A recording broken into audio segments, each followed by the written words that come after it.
सिद्धेभ्यः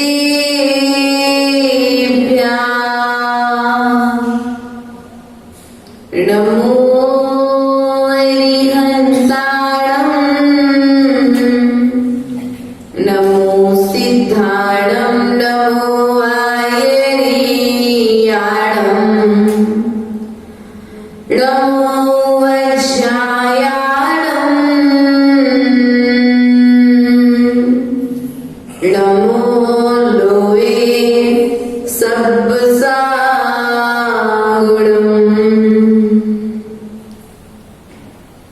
गुरुवापान्तनो नित्यम् ज्ञानदर्शननायिका चारित्राणगम्भीरा मोक्षमार्गोपदेशिका मोक्षमार्गोपदेशिका। बोले देवादिदेव आदि ब्रह्मा प्रथम तीर्थेश्वर आदिनाथ भगवान की देवादिदेव मूलाय चैतन्य चमत्कारी चित्तामणि पाशना भगवान की वर्तमान सत्संग वर्तमान स्वामी की आचार्य गुरुवर स्वामी पूज्य पाद स्वामी की आचार्य गुरुवर स्वामी विभव सागर जी महाराज की अहिंसामय विश्व धर्म की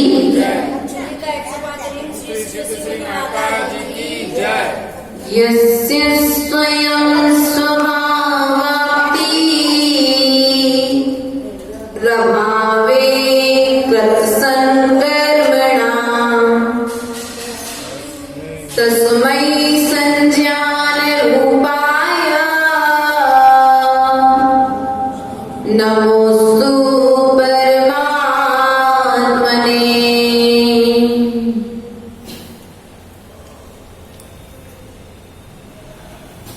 चलते हैं द्वादशांग मां जिनवाणी के चरणों में नमस्कार करते हुए परम पूज्य आचार्य भगवत पूज्य पाद स्वामी के चरणों में नमस्कार करते हुए परम पूज्य आचार्य गुरुवर के लिए हृदय रूपी वेदी पर स्थापित करते हुए इस धर्म सभा को प्रारंभ करते हैं। हे गुरुवर, आपके इस चरणों में बारंबार नमोस्तु निवेदन करते हैं, जहां पर आचार्य भगवंत ने विभाव से स्वभाव की ओर गमन करने के लिए उपदेश दिया है। विभाव से स्वभाव की ओर हमारा गमन हो, विभाव से स्वभाव का आचरण हो, ऐसा उपदेश आचार्य भगवंत पूज्यपाद स्वामी जी के द्वारा हम सभी के लिए यहाँ पर दिया जा रहा है। और पूर्व की कारिका के माध्यम से आचार्य भगवंत ने बताया था कि हमारी आत्मा ही हमारा निज गुरु है। अब आचार्य भगवंत अगली कारिका में कहते हैं, निमित्त तो मात्र सहायक है, उपादान शक्ति स्वयं की होना चाहिए। हर पत्थर सोना नहीं होता है, लेकिन पत्थर तो हर पत्थर होता है, यह निश्चित है। इसलिए पूर्व की कारिका में बताया था, योग्योपादान योगेन दृष्टा स्वर्णतामता द्रव्यादिश्वादि संपत्ता वाद मनुप्यार। योग उपादान योग्य निमित्त के मिलने पर उपादान जागृत हो जाता है। तो आचार्य भगवंत यहाँ पर कहते हैं गुरु जो है वे योग्य निमित्त हैं। क्या है? योग्य निमित्त हैं। आपको मोक्ष मार्ग का उपदेश दे सकते हैं, लेकिन उपादान शक्ति जागृत स्वयं करना पड़ेगी। जब तक स्वयं की उपादान शक्ति जागृत नहीं होगी तब तक उपदेश चलेगा, गुरु की बात को सुना जाएगा, लेकिन जब स्वयं की उपादान शक्ति जागृत हो जाएगी तो आचरण करने की बात भी जागृत हो जाएगी। इसलिए आचार्य भगवंत यहाँ पर क्या कह रहे हैं? नाज्ञो विज्ञत मायाति,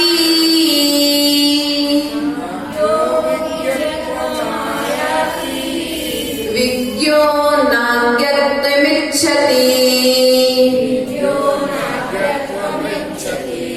निमित्र मात्र मन्यस्तु,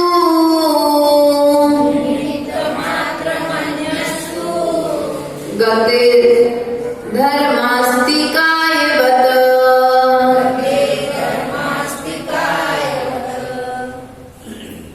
नाज्ञो विज्ञत्व मायाति, अज्ञान दशा को प्राप्त नहीं होता।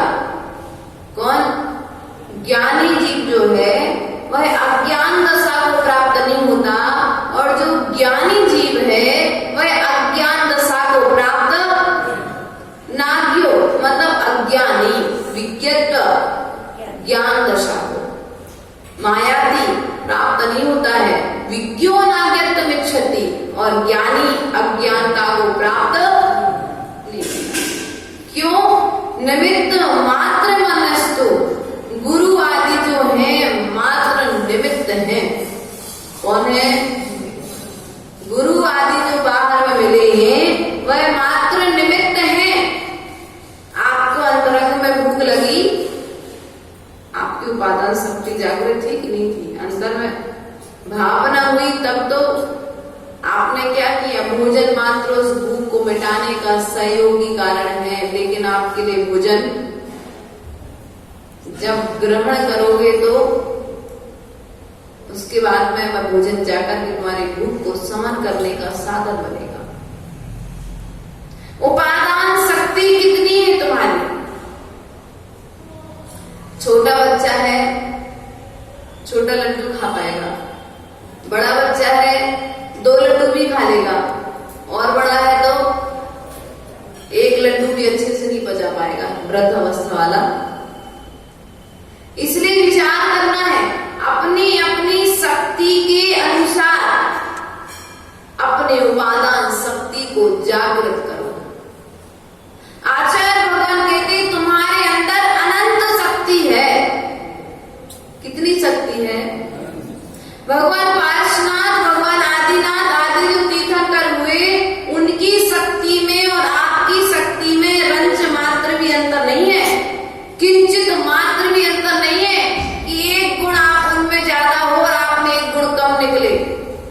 ऐसा नहीं है। जितने गुण आपके अंदर में है शक्ति रूप से, उतने गुण तीर्थंकरों के अंदर में भी थे।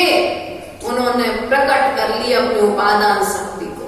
जैसे सोना, योग सुनार के हाथे में यदि सोने का जो टुकड़ा है, पत्थर है, यदि सुनार के हाथ में लग जाए तो वह स्वर्ण बने को प्राप्त हो जाता है। सुनार तो मात्र बाहर में निमित्त है, अंतरंग शक्ति तो पत्थर में थी।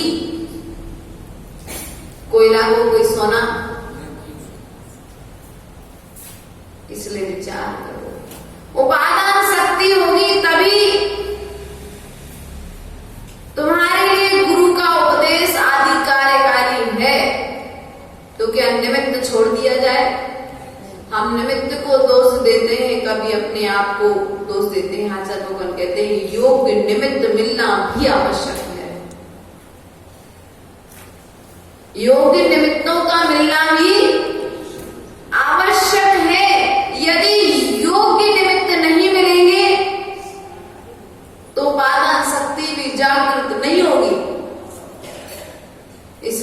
गया, आपको निमित्त मिल गया,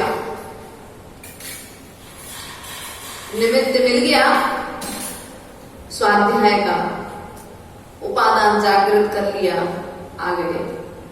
अब उपादान जागृत करने में लगे हो कि ये ज्ञान मुझे आ जाए, मेरे मुख पर ये गाथाएं बैठ जाए, ये गाथाओं का अर्थ हमें समझ में आने लग जाए, हम समझा सकते हैं। लेकिन उपादान ज्ञानावणी कर्म आदि तुम्हारे क्षय को प्राप्त होंगे तब यह विद्या तुम्हारे मुख पर आएगी, बाकी तो पुरुषार्थ।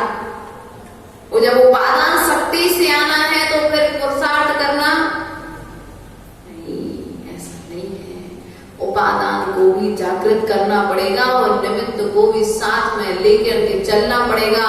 निमित्त के बिना उपादान शक्ति जागृत नहीं होगी और उपादान यदि जागृत नहीं होगा तो निमित्त भी कुछ कर नहीं पाएगा। इसलिए जो गुरु आदि हैं वे हमारे लिए क्या करते हैं, बाहर में उपदेश देते रहते हैं कि भैया आत्म कल्याण का, आत्मा का स्वरूप बताते रहते हैं। पूज्यपाद स्वामी क्या कर रहे हैं, आत्मा का स्वरूप ही तो बता रहे हैं। हम लोगों ने मान्यता बना करके रखी है कि ऐसा तो हमारा स्वभाव ही है। भैया तुम्हारा स्वभाव नहीं है, वो तुम्हारा विभाव है, जिसे तुम अपना स्वभाव समझ रहे हो। क्रोध करना तुम्हारा स्वभाव नहीं है, गुस्सा करना तुम्हारा स्वभाव नहीं है। हम कह रहे थे भैया उनका तो स्वभाव ही है माता जी, ऐसा नहीं, वो स्वभाव नहीं, वो विभाव है, वो कसाय दशा है, वो अज्ञान दशा है।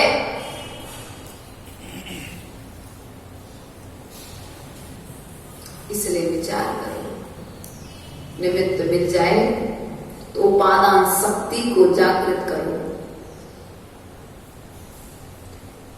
यदि योग निमित्त के मिलने पर, किसके मिलने पर, यहाँ पर क्या कह रहे हैं, अज्ञानी ज्ञान दशा को प्राप्त नहीं होता है और ज्ञानी अज्ञान दशा को प्राप्त नहीं होता है।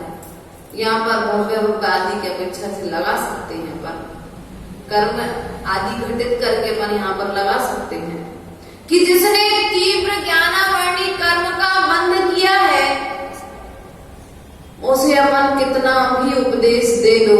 जिसने चारित्र मोहिनी कर्म का तीव्र बंध किया है ऐसे जीवों को खूब उपदेश दे दो, लेकिन उपादान शक्ति, चारित्र मोहिनी कर्म का उदय उपादान शक्ति को जागृत नहीं होने देगा। शक्ति है लेकिन शक्ति होते हुए भी क्या करेगा, क्या करेगा, कुछ ना कुछ बहाना, कुछ ना कुछ कारण ऐसा मिल जाएगा जिसके कारण तो मोक्ष मार्ग पर नहीं बढ़ पाओगे। इसलिए हम अज्ञानी है कि ज्ञानी है, हम अपने ज्ञान को अज्ञान में परिवर्तित कर रहे हैं कि अज्ञान को ज्ञान में परिवर्तित कर रहे हैं। हमारे पास ज्ञान है लेकिन हमारा ज्ञान बिजनेस में। बोले जिनवाणी का एक शब्द याद नहीं होता है और दुकान पर बैठ करके देखो तो बड़े बड़े आपके बच्चे 2-2 हजार पेज की आजकल आने लगी है किताबें, वो पूरी याद होती है उनको। एक किताब 1000 पेज की होती है और वो उन्हें पूरी याद होती है। और जिनवाणी का कह दिया जाए तो एक श्लोक याद नहीं होता है, कारण उपयोग सही दशा में नहीं लगाया। रुचि के साथ साथ उपयोग, अच्छी चीज को पाने के लिए पुरुषार्थ करना पड़ता है। चिंतामणि रत्न चाहिए तो पुरुषार्थ करना पड़ेगा, विस्तु सामान्यता मिल जाएगा। आप लोग सोने को प्राप्त करने के लिए पुरुषार्थ करते हो, ना कि लोहे के लिए। लोहा तो स्वतः ही मिल जाएगा, बिना मांगे थोड़े चर्चा करोगे सामने वाला दे जाएगा। लेकिन यदि किसी से कह दो सोना चाहिए है, सामने वाला विचार करेगा कैसे दे दे। अपना जो ज्ञान है वह सोने की तरह है, किसकी तरह है? सोने की तरह है। उपादान शक्ति को जागृत करोगे तो वह सोने से भी ज्यादा कीमती ज्ञान प्रकट हो जाएगा। और ज्ञान प्रकट होगा तो केवल ज्ञान में परिवर्तित होने में उस ज्ञान को समय नहीं लगेगा। लेकिन हमारी स्थिति क्या है? हम या तो निमित्त को दोष देते हैं या फिर उपादान शक्ति को। आचार्य भगवान कहते हैं दोनों परस्पर में एक दूसरे के धूप और छांव की तरह हैं, परछाई की तरह हैं। योग निमित्त मिले बिना भी उपादान शक्ति जागृत। तीर्थंकर तो है नहीं। देखो आदिनाथ भगवान के लिए भी वैराग्य नहीं आ रहा था। ऐसा कहते ना, आदिनाथ भगवान के लिए जब वैराग्य नहीं आ रहा था तो सौधर्मेंद्र ने विक्रिया से नीलांजना आदि के लिए भेजा। भेजने के बाद फिर जब उन्हें वैसा निमित्त मिला तब उन्हें वे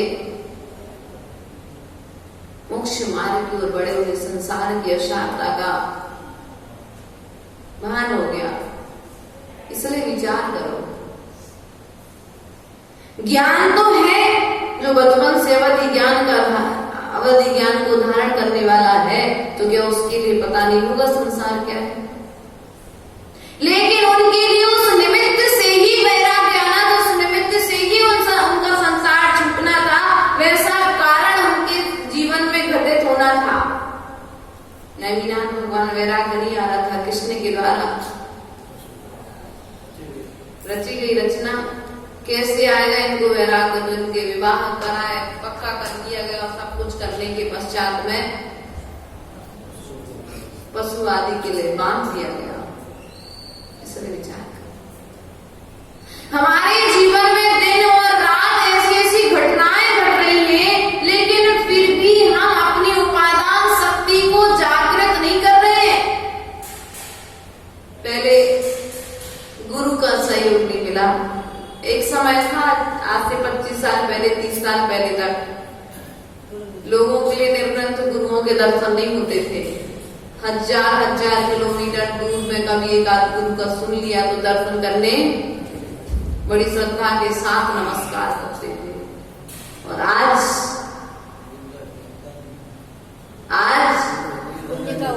मिल रहे हैं सामान्य तरीके से, सरलता से गुरुओं के दर्शन मिल रहे हैं। इसलिए दर्शन करने के भाव क्या हुआ? आत्म कल्याण के लिए निमित्त गली गली में है तुम्हारे लिए, लेकिन गुरु किन्हें कहा? जो आत्म कल्याण का उपदेश देते हैं उन्हें गुरु कहा गया है। गुरु किन्हें कहा गया? अपने कल्याण और पर के कल्याण का जो उपदेश देते उन्हें गुरु कहा है। राग उद्देश्य से जो रहते हैं ऐसे निर्ग्रंथ गुरुओं का समागम मिलने पर यदि हम अपनी उपादान शक्ति को जागृत कर लें तो हमारा संसार छूट जाएगा। लेकिन हमारी स्थिति क्या है? हमारी स्थिति क्या है? विचार करो, कितने गहरे पानी में हो अभी आप लोग, कितने गहरे पानी में हो, कब तक रहोगे ऐसे पानी में डूब करके, संसार में डूब करके, लीन रह करके? कभी वैराग्य को उत्पन्न करोगे कि नहीं करोगे?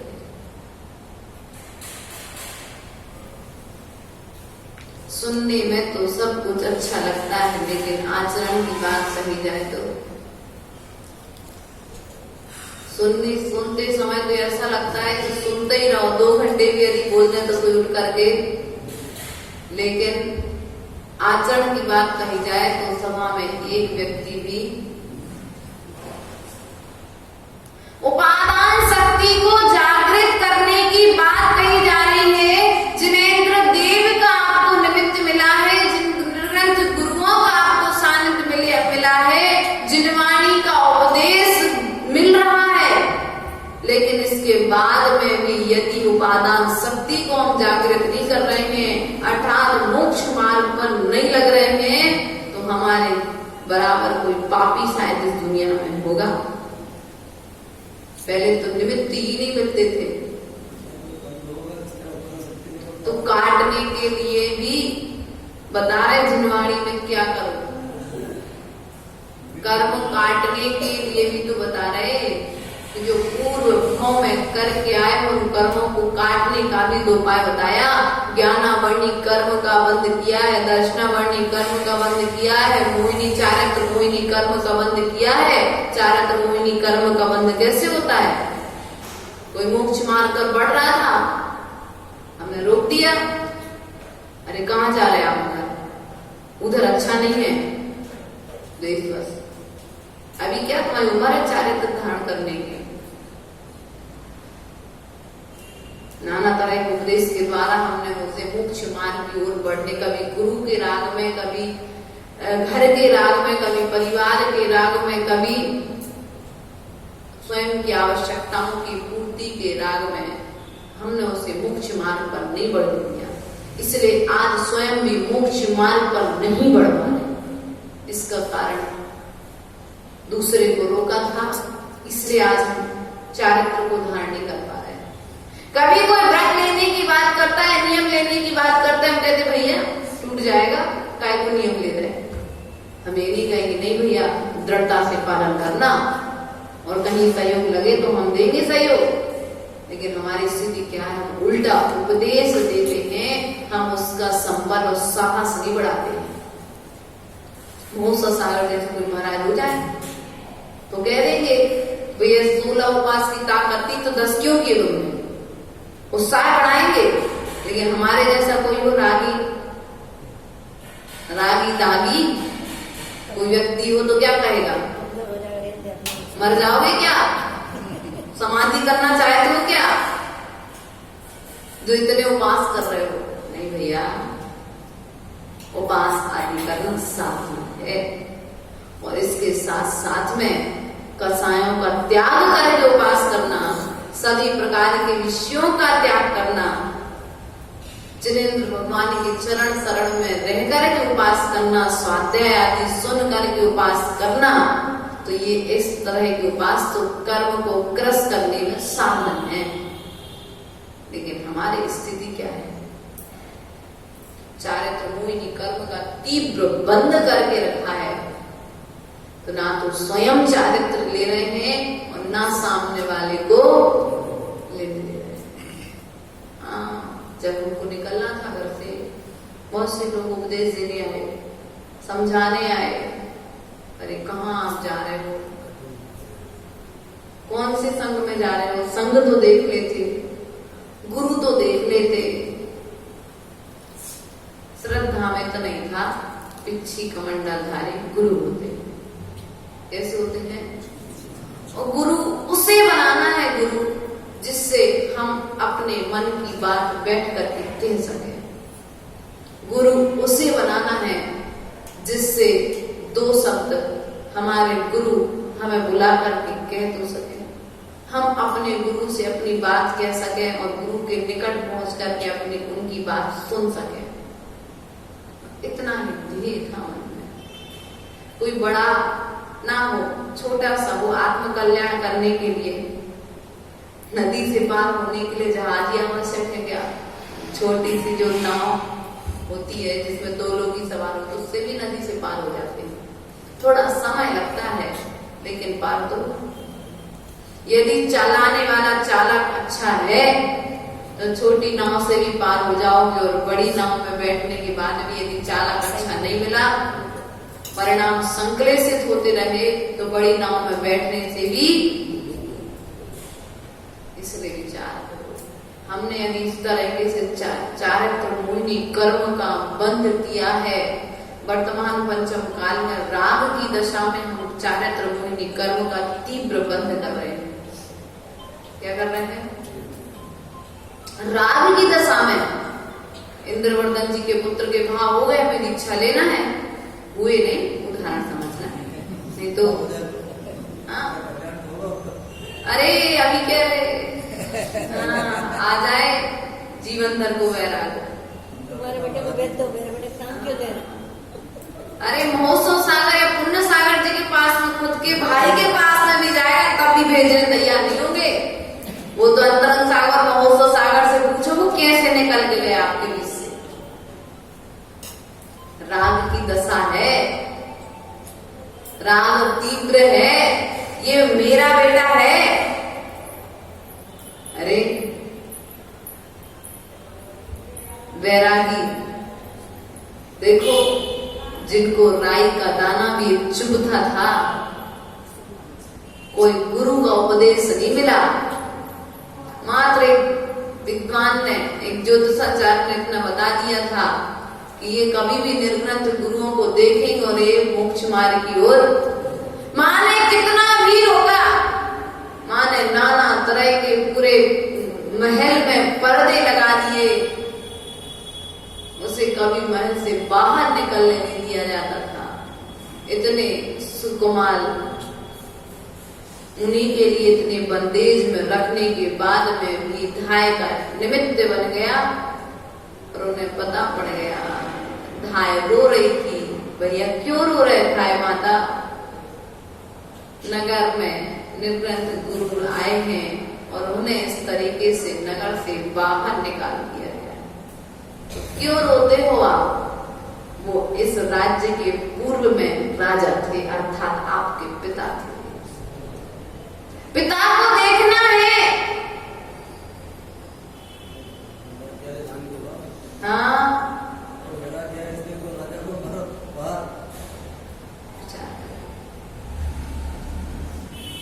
वैरागी अपना मार्ग स्वयं बना लेता है।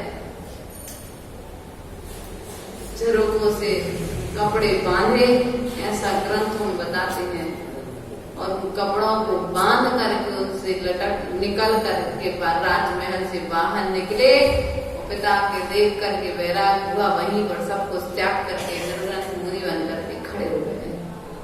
ओ माँ की राग दशा देखो, पुत्र के राग में संकलेश परिणामों से मरी तो श्यालिनी हो गई उसकी पुत्र को, जिसको राय का दाना चुभता था, ऐसे पुत्र को अब श्यालिनी बन करके खा रही। भैया इतना तीव्र राग मत करना अपने पुत्र पौत्र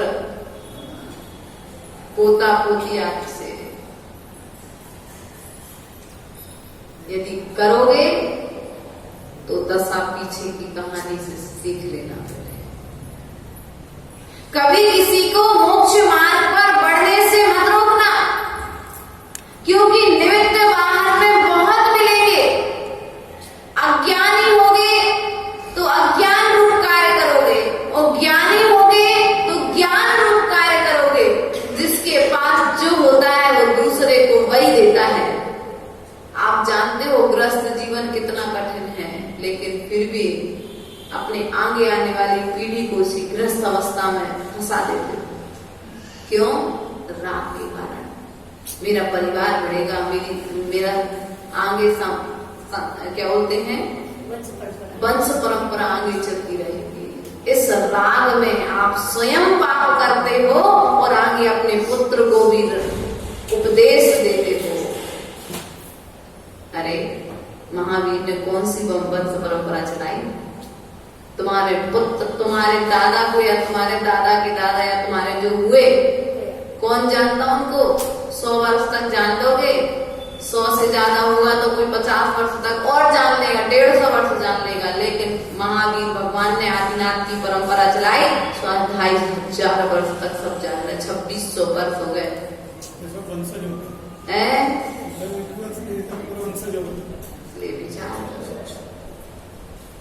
हम कौन से वंश चलाने के लिए राग की दशा में चारित्र मोहिनी कर्म का बंद कर रहे हैं?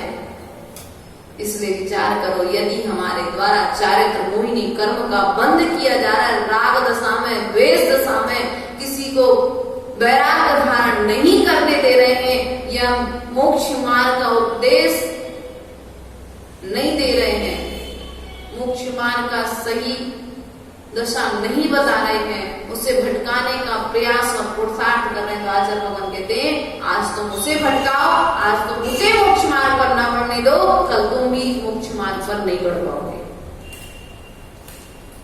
हम तो कहते हैं वो परिवार धन्य है जिस पूरे परिवार ने दीक्षा ले ली है। ऐसे बहुत सारे परिवार हैं आचार्य भगवान विराट सागर जी के संग में, दादा ने दीक्षा ले ली, दादी ने दीक्षा ले ली, पुत्र बहू ने दीक्षा ले ली, नाती पोते भी ऐसी पीढ़ी दर पीढ़ियां वैराग नंदी जी के संग में देखिए,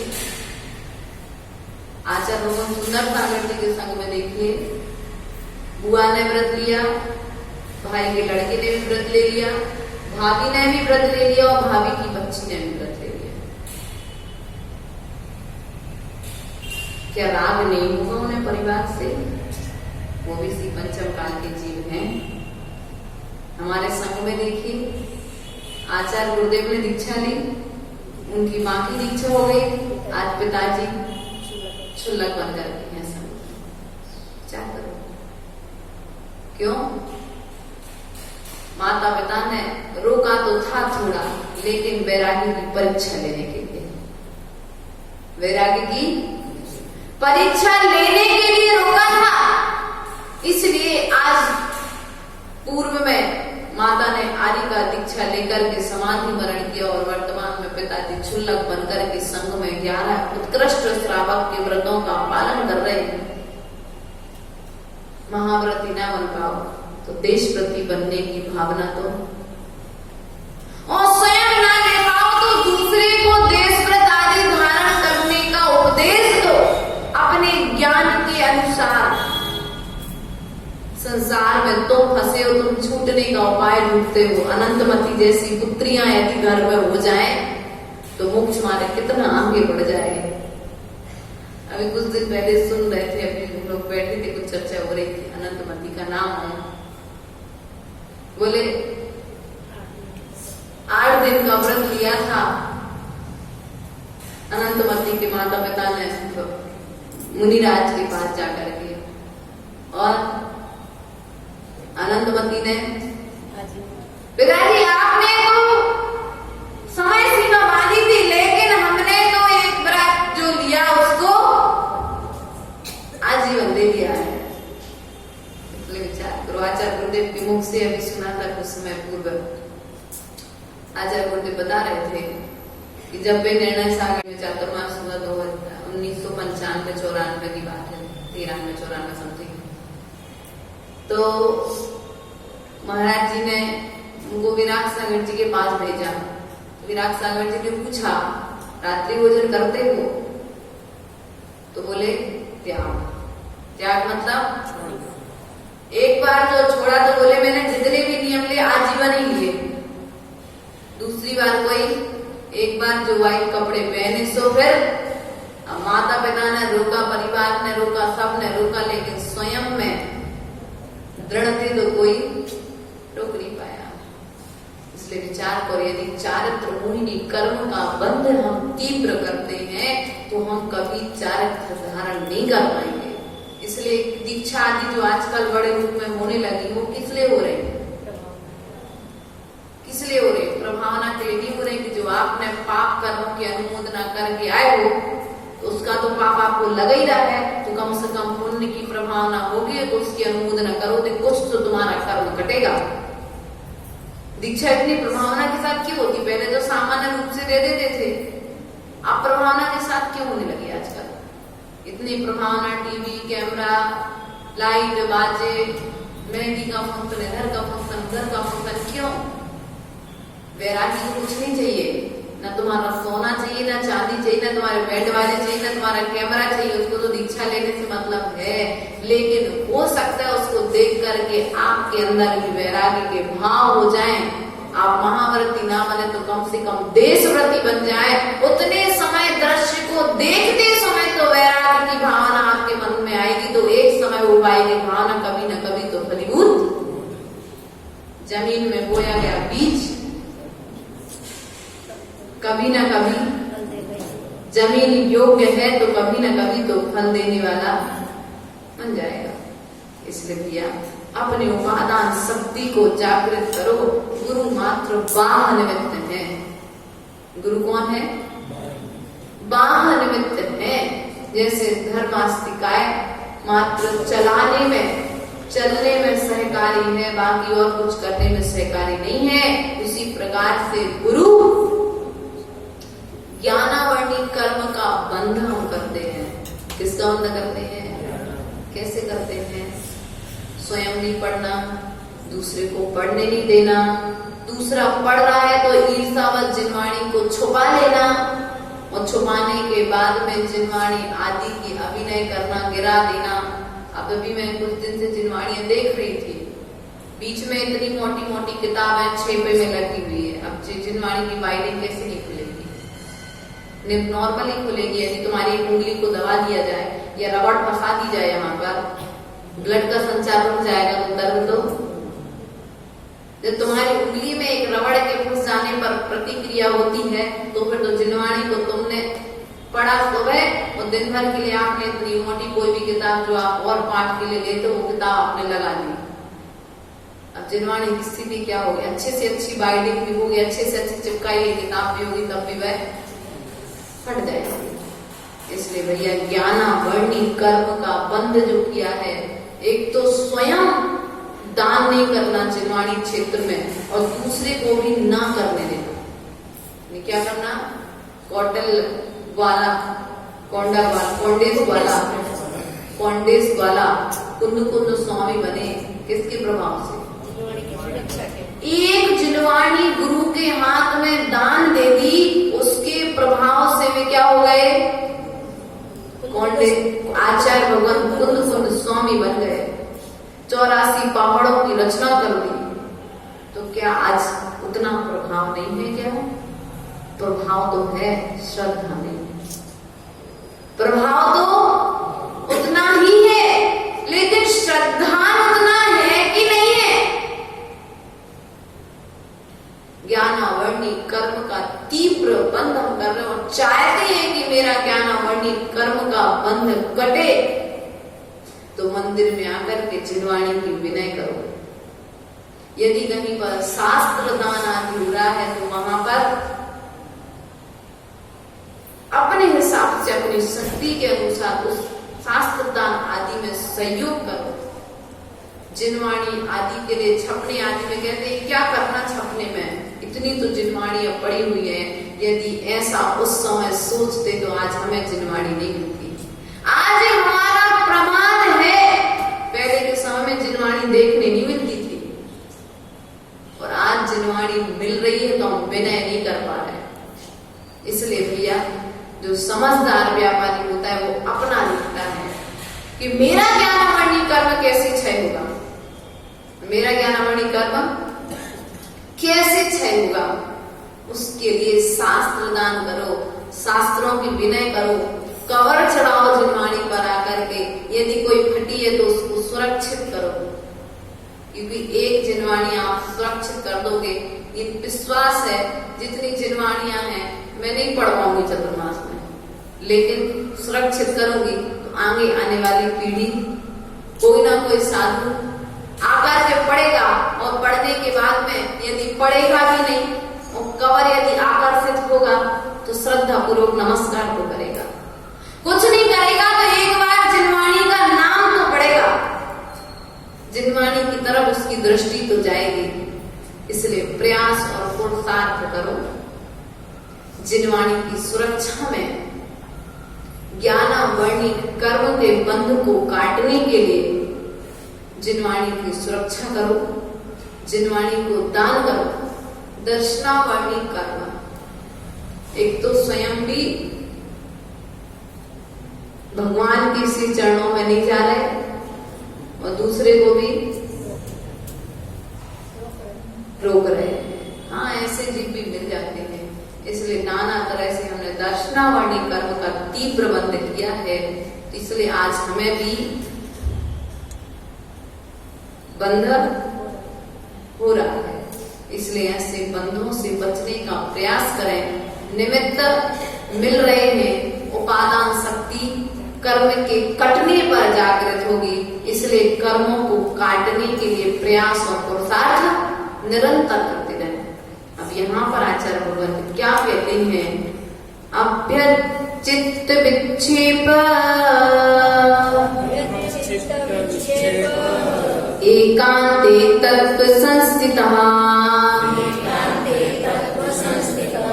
अभ्यस्येदपि योगेन योगी तत्त्वं निजात्मनः। आचार्य रूपंत यहाँ पर क्या कहते हैं? अभ्यचित्त विक्षेप, जिसके चित्त में क्षोभ अर्थात राग द्वेष आदि विकार नहीं होता है, जिसके चित्त में राग द्वेष आदि नहीं है, एकांते तत्व संस्थिति तत्व विचार में स्थिर है बुद्धि जिसकी। क्या करता है? जिसके मन में राग द्वेष नहीं है, उसका चित्त कहाँ लगेगा? तत्वों के विचार में, उन तत्वों के चिंतन में उसकी बुद्धि लगेगी। अभ्यस्येद योगी ने, ऐसे योगी निर्जन स्थान में आलस्य को त्याग कर अपने आत्मा के स्वरूप का चिंतन अर्थात अभ्यास करते हैं। क्या करते हैं? राग द्वेष से रहित। किससे रहित? किससे रहित होना? हम किससे रहित हैं? राग द्वेष हटेगा तो तत्वों के चिंतन में बुद्धि जाएगी। जब तक राग द्वेष नहीं हटेगा तब तक तत्वों के चिंतन में बुद्धि, श्रद्धान तो रहेगा लेकिन बुद्धि चिंतन में, घर में वस्तु तो रहेगी लेकिन उपयोग में तभी आएगी ना जब उपयोग करने का प्रयास और पुरुषार्थ करेंगे। कई बार अपने जीवन में ऐसा होता है कि वस्तुएं घर में होती हैं और हमें ध्यान नहीं होता है, भूल जाते हैं। हमारा चित्त कहीं और पर लगा होता है तो उस वस्तु का स्मरण भी हमें, हम अपने हाथ की रखी हुई वस्तु को स्मृत कर जाते हैं, कारण चित्त कहीं और था। और जब चित्त स्थिर होता है तो कौन सी वस्तु कहाँ रखी है सब कुछ याद रहता है। इसलिए इस चंचल चित्त को राग द्वेष से रहित करो और रहित करने के पश्चात में आलस्य को त्यागो। किसको त्यागना है? आलस्य को जब तक नहीं त्यागोगे तब तक धर्म नहीं कर पाओगे, तत्वों का चिंतन नहीं कर पाओगे। इसलिए आलस हमारे लिए मोक्ष मार्ग के लिए सबसे बड़ा बाधक है। आप इतनी साधना कैसे कर लेते हो? श्रद्धा है ना, इसलिए आप इसीलिए पूछा इतनी साधना कैसे कर ले? तो दिन भर पढ़ते पढ़ते मन नहीं उगता क्या? हम तो 2 घंटे पढ़ लें तो मन उग जाता, अब नहीं पढ़ना है। थोड़ा मन खराब हुआ तो टीवी चालू कर ली, और टीवी मन नहीं लगा तो दूसरा कोई काम में चले गए, और उधर भी मन नहीं लगा तो दुकान पे जाके बैठ गए, दुकान पर भी मन नहीं लगा तो कुछ अपने बराबरी वाले बैठल करके बातें कर ली, थोड़ा हंसी मजाक कर लिया, तो मन बहल जाता है। एक ही एक चीज को पढ़ते पढ़ते मन आप लोग का उगता नहीं? किसी ने पूछा, यहाँ नहीं बांसवाड़ा में पूछा हाँ, नहीं तो कोई सोचे कि यहाँ वाला नहीं पूछा। बांसवाड़ा में थे तो कातन व्याकरण आदि का अभ्यास कर रहे थे, तो अभ्यास करते करते किसी श्रावक ने पूछी, जब भी वो आए 1 बजे से जो बैठे तो शाम के 7 बजे तक गेट खोल करके बैठे हैं। अब वो दोपहर में आए तो उतनी टाइम अपन पढ़ते हुए मिल रहे, शाम को आए तो पढ़ते हुए मिल रहे, सुबह आए तो पढ़ते हुए मिल रहे। तो पूछ लिया, माता जी आप लोग का मन उठता नहीं है पढ़ते पढ़ते? हम लोग तो थोड़ा मन नहीं लगता है, इधर उधर हो जाते हैं, लेकिन आप लोग का मन उठता नहीं है। हमने कहा उठता नहीं है, श्रद्धा है ना।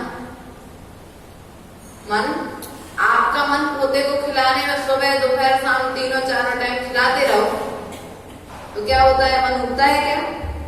नहीं उठता। बुरा लगता क्या? नहीं लगता। उसी प्रकार से हमें ऐसा लगता है कि हमारे पास समय बहुत कम है और हम इतने समय में जितना बन जाए इस चिरवाणी को छू लें, इसको पढ़ लें, इसका जितना अभ्यास कर लेंगे यही हमारे साथ में जाने वाला है। हमने अपने गुरुदेव से कहा, अभी घाटो चतुर्मास में आज श्री कल्याण तो सबका होगा, पीछे आगे कमंडल आ गया हाथ में, तो नमोकार मत पढ़ने से भी कल्याण हो जाएगा। आचार्य गुरुदेव बोले कि कल्याण तो सबका हो जाएगा, लेकिन केवल ज्ञान, जितना ज्ञान होगा अनंत ज्ञान को प्रकट करने के लिए अनंत ज्ञान का संग्रह करना पड़ेगा। क्या करना पड़ेगा? समता कब बनेगी? समाधि के समय, जब ज्ञान होगा। वो ज्ञान के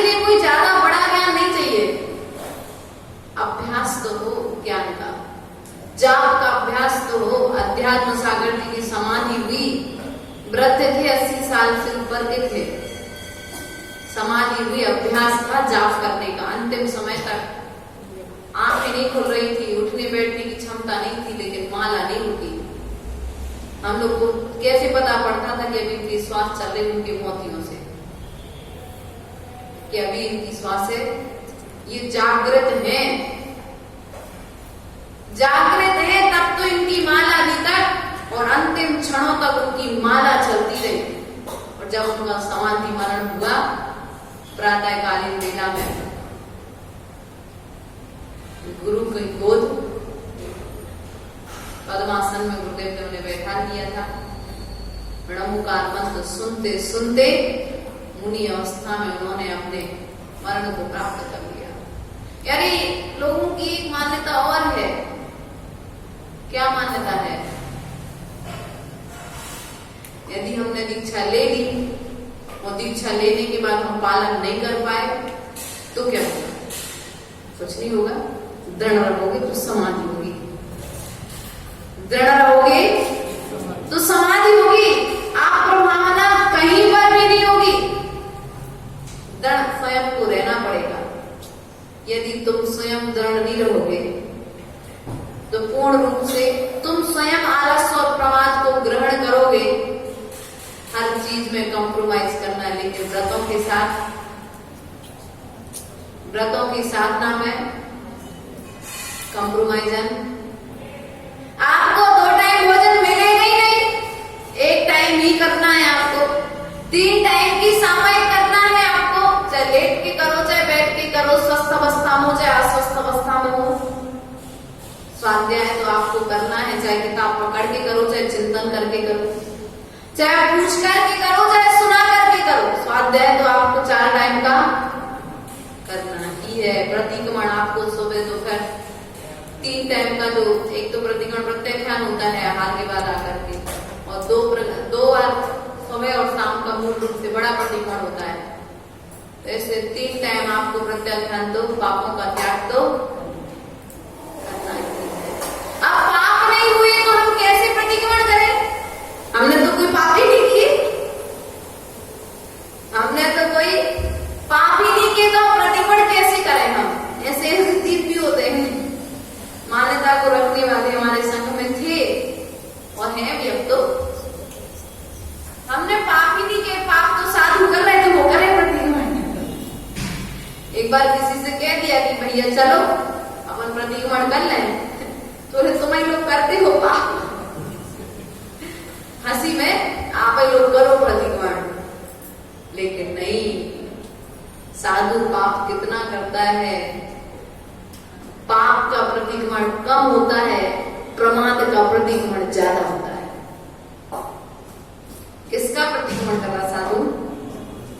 यदि इतना सब कुछ करते हुए भी, सावधान रहते हुए भी अपनी क्रियाओं में किसी भी प्रकार से आलस्य या प्रमाद के कारण दोष लगा हो, तो ये भगवान मैं पुनः प्रतिक्रमण करता हूं, बार बार क्षमा मांगता है।